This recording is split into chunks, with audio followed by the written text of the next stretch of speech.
Ayan, another set po ng ating order. Salamat po sa mga nag-order. Kasamahan ko sa trabaho. So, ito po ay hinahalo ko para mag-ano yung lasa sa loob. Hinahalo ko po. Para lalong sumarap po yung ating niluluto. Kailangan ay lagi siyang hihimas-himasin. Di ba pag yung manok, pag buhay pa, lalo na pag yung sa bungero, hinihimas-himas yung manok. Ayan, ganito rin po sa pagluluto. Kailangan natin himas-himasin yung mga manok para lalong sumarap. Ayan, so i-ano natin ito. Babad muna ng overnight, tapos bukas ng umaga lulutuin na po natin to.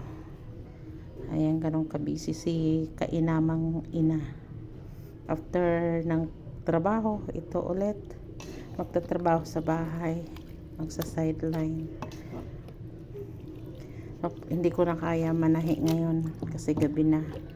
Pagpahinga na natin yung ating physical body, baka maabuso naman.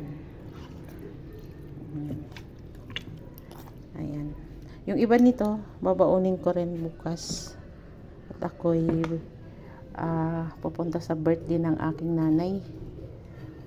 Samahan nyo rin po ako bukas sa aking pagbibiyahe papunta sa birthday ng aking nanay.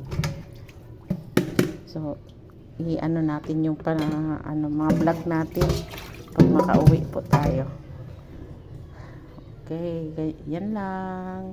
Thank you for watching.